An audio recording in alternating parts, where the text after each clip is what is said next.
और आइए अब आपको दिखाते हैं इस वक्त की 50 बड़ी खबरें।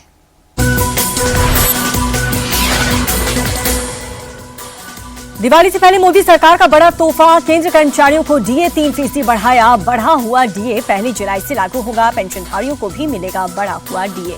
मोदी कैबिनेट से रबी फसलों की एमएसपी बढ़ाने की मंजूरी। दालों में आत्मनिर्भरता मिशन के लिए 11,440 करोड़ मंजूर। प्रधानमंत्री ने कहा, अन्नदाताओं का कल्याण सरकार की सर्वोच्च प्राथमिकता। रबी की फसलों पर एमएसपी बढ़ाने से खुश कृषि मंत्री शिवराज सिंह चौहान। किसानों को मजबूत करने पर मोदी सरकार का फोकस। आरएसएस की शताब्दी वर्ष पर विशेष डाक टिकट और सिक्का जारी। पीएम मोदी बोले, राष्ट्र प्रथम की भावना आरएसएस का मूल मंत्र, कटुता का कोई स्थान नहीं। प्रधानमंत्री मोदी ने देश को चिताया, कहा कि कुछ विदेशी ताकतें रच रही हैं साजिश। डेमोग्राफी में बदलाव का भी षड्यंत्र, हमें सतर्क रहना होगा और इस चुनौती से लड़ना होगा। शताब्दी समारोह में बोले दत्तात्रेय उस बोले, संघ किसी का विरोध नहीं करता, समाज के लिए सभी को कर्तव्य निभाना चाहिए। आरएसएस के 100 साल पूरे होने पर केंद्रीय मंत्री गिरिराज सिंह ने दी बधाई। कहा, आरएसएस राष्ट्र की सेवा में निरंतर कार्यरत है। आरएसएस के मंच से सिक्का और स्टाम्प जारी करना संविधान का अपमान, सीपीआईएम ने साधा निशाना। 3 अक्टूबर को नीतीश कैबिनेट की बड़ी बैठक। आचार संहिता लागू होने से पहले कैबिनेट मीटिंग। कई बड़े फैसले ले सकते हैं सीएम नीतीश। शिक्षा, स्वास्थ्य, महिला और बाल विकास के साथ रोजगार संबंधित योजनाओं पर लग सकती है मुहर। बिहार में फाइनल वोटर लिस्ट जारी करने पर जेडीयू ने चुनाव आयोग की तारीफ की। केसी त्यागी ने कहा कि विपक्ष के वोट चोरी के आरोप बेबुनियाद निकले।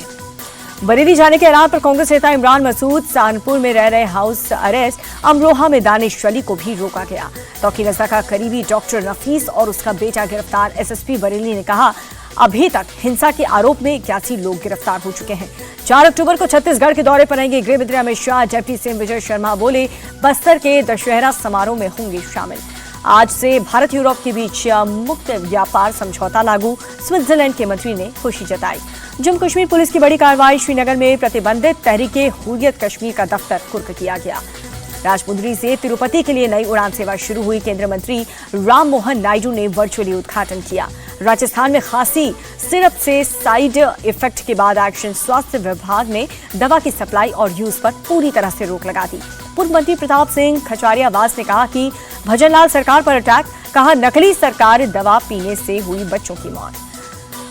लखनऊ पुलिस को ऑनलाइन गेमिंग सुसाइड केस में बड़ी सफलता। आरोपी सनत गुरॉय का झारखंड से किया गिरफ्तार। आरोपी ने 14 साल के यश को गेम का आईडी और पासवर्ड का झांसा देकर वसूले थे 13 लाख रुपए। कर्नाटक के सीएम सिद्धारमैया ने फिर से दावा किया। मैसूर में बोले, पूरे 5 साल का टर्म पूरा करूंगा। सीएम चंद्रबाबू नायडू ने आंध्र प्रदेश की जनता को दी है राहत। 13 नवंबर से बिजली की दरों में कटौती की घोषणा। विजयदशमी के पूर्व संध्या पर राष्ट्रपति द्रौपदी मुर्मू ने शुभकामनाएं दी। गुजरात के भुज में जवानों के बीच रक्षा मंत्री राजनाथ सिंह कल 7 में विजयदशमी का मनाएंगे त्योहार।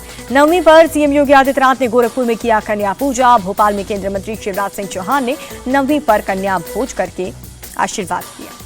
महानवमी पर कालीघाट काली मंदिर पहुंची सीएम ममता।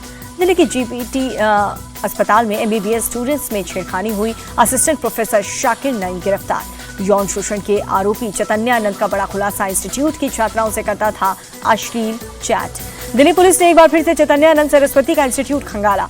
गाजियाबाद में पुलिस मुठभेड़ में चैन स्नैचर गिरफ्तार। दिल्ली एनसीआर में दर्ज है कई केस। ग्रेटर नोएडा के शाहबेरी में बहुमंजिला इमारत में लगी आग। फ्लैट में फंसे लोगों का फायर ब्रिगेड ने रेस्क्यू किया। अमृतसर के गोल्डन टेम्पल पहुंचे योग गुरु बाबा रामदेव। बाढ़ पीड़ितों की मदद के लिए गुरुद्वारा कमेटी को 1 करोड़ का चेक सौंपा। योग गुरु स्वामी रामदेव की लोगों से अपील। कहा कि पीड़ितों की मदद के लिए आगे आएं। ये दान नहीं बल्कि सेवा है। पंजाब में एक्ट्रेस सोनू सूद ने बाढ़ प्रभावित गांव का दौरा किया। हरियाणा के सीएम का बयान। कहा कि बाढ़ प्रभावित लोगों के खाते में 4 करोड़ 72 लाख रुपए किए ट्रांसफर। असम के गुवाहाटी में भारी से बिगड़ते हालात। बारिश से सड़क पर जल भराव हुआ। पीओके में विरोध प्रदर्शन से बौखलाई पाकिस्तानी सेना। लोगों पर फायरिंग कर दी। अमेरिका के न्यूयॉर्क में धमाके से 20 मंजिला इमारत का एक हिस्सा ढह गया। फिलीपींस में 6.9 की तीव्रता वाले भूकंप से मची अफरा तफरी। 60 से ज्यादा की मौत हो गई। गाजा में इजरायली सेना के हवाई हमले, 30 से ज्यादा की मौत। ग्रीस में नए लेबर लॉ को लेकर के भड़के कर्मचारी। ओवरटाइम समेत कई मुद्दों पर देशव्यापी हड़ताल। कैरेबियाई देश क्यूबा में चक्रवाती तूफान से आई बाढ़, 2 की हुई मौत। अब कतर पर हमला हुआ तो अमेरिका सेना करेगी पलटवार। इजरायल स्ट्राइक के बाद ट्रंप ने सुरक्षा का जिम्मा लिया। नोबेल प्राइज के लिए तड़पते दिखे ट्रंप। कहा कि 7 युद्ध रुकवाने पर भी अगर नहीं मिला तो ये अमेरिका के लिए अपमान होगा।